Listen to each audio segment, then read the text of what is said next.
大家好，亲爱的各位老铁，大家好，欢迎收看这期摩尔牌奇。趁着还有一天过年时间啊，我就紧锣密鼓的再跟大家分享一件刚刚收到的产品。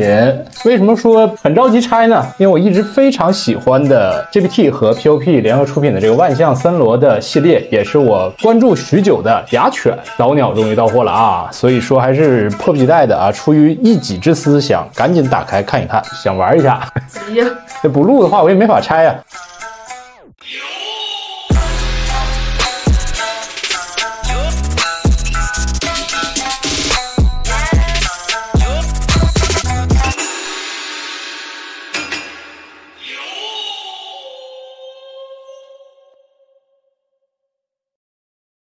牛皮纸箱拿到之后，对我的冲击已经很大了啊，因为它做的非常的小，以至于像一些6寸的产品一样。不多说，咱们直接拆开看。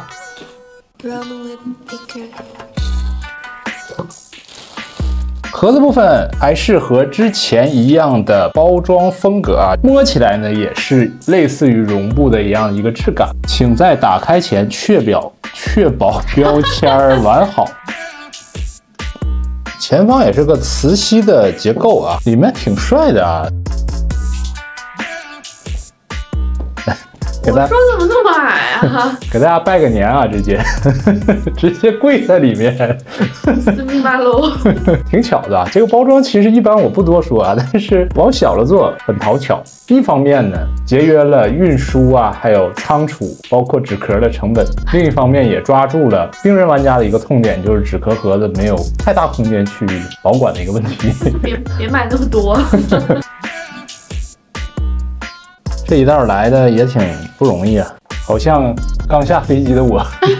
不会走了，真不错呀。质感上我就不多说了啊。万象森罗这个系列的产品，从第一弹开始，每次拿出来之后，都会给我非常强的浓厚的那种真实感。这不光是得益于它比较优秀的一个涂装和做旧的效果啊，它浑身上下对于这些甲胄的制作上啊，应该都是有参考历史上出现那种实物的，真正的历史。对，然后再去做一些原创性的改动。尤其啊，你看它这个手臂这里这个龙首部分，包括腿甲，它是用了非常精巧的这个小的环状结构去穿插，编排上呢也是非常的紧密啊，每一个环状结构都是一个单独的零件连接到一起，不那么乱啊。我以为它会乱七八糟堆到一起，但实际拿出来之后我没怎么太整理，这个效果就是非常好的。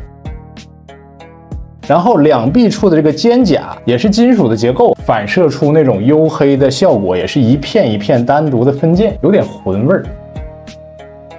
布艺的效果就更不用多说了，你看这个兜帽处这种毛毛草草的拉扯抽丝的效果，也是从第一弹这个老太太的裤腿子上就能看到一些端倪啊。用在这上面就饱经风霜那个感觉，经常出去跑任务。浑身这种深蓝色的布艺呢，其实也用了几种啊。腿甲这里有点厚度加厚的设计，内搭呢其实是带有一些条纹的贴身的衣物。然后在脚的部分，一双铁鞋是用了生锈的这种铁环给它勾连在一起的。这个锈迹做的相对重一些，经常奔跑嘛，忍者损耗肯定大一点。当然不光是铁质的脚部结构啊，这次呢也带有一个铁片可以充当支架，直接下方的这个磁吸结构连接上就行。这磁力还是挺狠的啊。结合它是忍者，好像也还把查克拉凝聚于双脚，更多了很多的玩法或者玩点吧。在细节部分，我个人觉得刻画的也是非常的棒的，像之前同类型的产品一样，它这些铁甲的部分啊，做出了一些剥落的效果。你能看到铁鞋上一些类似于捶打锤纹的痕迹。当然，最值得一提的呢，还是它左手这里有一个像骷髅一样的翼手，5根手指都是完全可动的，你可以自由的去凹出不同的造型。上方呢也做出了很多旧化的效果，5个手指前端呢也用了金属的零件啊，质感上非常的不错。当然在玩的时候啊，还是不要太大力的去拉扯它，尽量温柔一点。头雕部分先摘掉护额，它是用了一个铁丝，外面包上了布条，可以自由凹出造型的。再拿下这个兜帽，兜帽的下端呢同样有铁丝啊，里面呢还有一个面纱。全摘掉之后，就露出了庐山真面目，和之前没好到哪儿去啊！之前老太太又什么丧钟什么的，这位更是重量级，你的挡什么？简直就是如同僵尸一般惨白发灰的一个肤色，大光头的一个造型。很好的一点，从侧面去看是看不出什么合膜线的，头皮上这些纹理处理的也还不错。脸部呢棱角分明啊，也可能是过瘦导致的，加上一个屁股下巴。有点像燃糖，有点像你就是总演反派的那个，我不知道叫什么，就是他总把眉毛刮掉啊，我知道，跟李连杰了，对，老是为难李连杰的，他有点像把那个角色再妖魔化一些，再衰老化一些，再衰老一点。对，你看到他这个眉毛也是完全刮掉，非常狠。眼睛部分呢，这不仅有点哑，好像还有点瞎，像是白内障。虽然说两个眼睛是一个白眼啊，但是还是比较有神的。这头有点吓人啊！这个过年就不放这个了，赶紧给它整上。因为也拆分成不同的部件了嘛，所以你可以通过不同的搭配展示不同的造型。另外呢，这款产品也对于素体进行了大规模的升级啊。第一弹、第二弹其实可动并不好，你基本只能摆出一个比较酷的站姿吧。但这款呢，因为是一个忍者啊，所以更突出了它身体的灵活性。我觉得可以给它屁股上加一块磁铁啊，你这样吸在冰箱上，这样那不就变那个车上的那个蜘蛛侠对吧？动不动有的人在车后面贴个蜘蛛侠。配件上，首先狗头面具我是非常喜欢啊，其实有点像狐狸脸啊，与其说是狗的话，眼神部分刻画的非常之邪恶，眯眯眼，像是在暗处瞄准你的，迷着你。伏击是一个藏匿的感觉，这个耳朵是向下去扶着的，但是是向前收着声音。下颚部分是单独的一个分件，但是用红绳做以连接，能看到里面漆黑的牙齿牢牢的捆住。它其实是有一个舌头的单独分件做在上面的，挺细致，挺细致，点睛之笔吧。牙犬嘛，是不能叫的狗。看得脸疼。武士刀通体漆黑，上面的一些金属的配饰呢，和铠甲上的花纹也是一致的。拔开之后，刃部也是金属的结构。铁钩，飞檐走壁的必备品，上墙用的啊。这个绳子很贴心的用了一个小的环给它套好了，像我这种比较懒的，应该就不会拆，直接给它束在腰间就行了。另一把武器应该叫做钩镰吧，还是连锁呀？比较漂亮。柄部呢也是仿木的结构，下面有一个皮质的效果。刃部呢完全是铁质的材料，看着磨损的那个感觉很不错啊。这个柄都好像包浆了一样。另一侧呢有一个多面体配重，或者说另一边的钝器，这边呢锈迹的效果就更明显一点，感觉可能因为它长期都是拖在地上啊，所以它这个做旧更猛。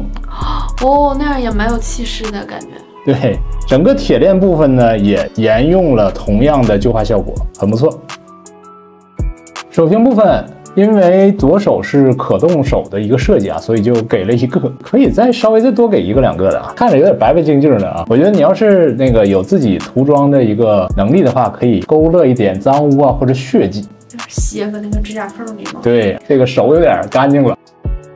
因为时间有限啊，还没有很深入的去玩这款产品，但是就目前看来，我觉得这款雅犬呢是万象森罗已经出货的3款产品里我最喜欢的。不仅仅是忍者的题材更吸引我，而且它在这个产品本身也做出了更多的进步，比如说对于素体的调整、可动的加强，它在本身的设计上也有一些比较小的亮点啊，比如说它胸口处这3枚飞镖其实都是可以单独拿下摆造型的，腰间也直接做出了2个铁钩，可以方便去挂它这些零零碎碎又很长的武器，不用你再去解开中间这个绳子。一直以来这个系列的出厂打理效果都是比较不错的，这一次呢加入了这个设计啊，我觉得更棒一些。头雕部分的设计呢其实是偏夸张一些，我也看到很多朋友可能对于这个头还是心有余悸的，确实是要比之前的产品更加凶恶或者说惨一点。可能我们平时想到忍者这个题材，自然的联想到他摘下面罩是一个非常帅气的脸，就不提火影忍者啊，和这很像的忍者龙剑传也是类似的一个设计，就是很帅气、肌肉发达又健康的忍者。但你其实带入到真实背景下的那个忍者，可能一般身世都是比较凄惨的那种，吃不起饭，对，吃不上饭，让人上武士也对，让人雇回去做一些见不得光彩的事情啊，像这个更惨啊，这嗓子都给整哑了。对于一款原创人偶，尽管它是古代题材啊，但是它更侧重的其实是对于人物的一个刻画，因为你没有一个很大的 IP 去做背书和支撑，所以你要靠自己的设计去丰满这样一个人物，去联想可能发生在他身上的一些经历或者故事。这个雅犬，你从名字去看的话，再结合整个玩具本身，你就很容易把它带入到一个身世比较悲惨的一个忍者吧，可能因为了执行任务或者有一定的目标，被迫呢戒哑，对，给他毒哑了或者怎么地，不能说话，要长时间的孤身在外。你可以看到他这个腰间可能是生火的或者什么小的工具，生存的工具啊，去执行一个时间持续很久的一个任务或者目标，感觉就是很凄惨，但是又莫名切合于整个万象森罗这个系列的人物的主题。但是据说万象森罗这个系列今年好像是要出完所有的人物啊，也就是再有2、3个这个题材就要完结了。接下来可能围绕着国风题材，当然也是比较下九流的这样的人物，围绕他们去做设计啊，我是很期待这样的风格和国风去碰撞，能够推出什么样的产品啊。然后这一期呢先分享到这里了，喜欢的朋友们记得一键3连，我们下期再见吧，拜拜。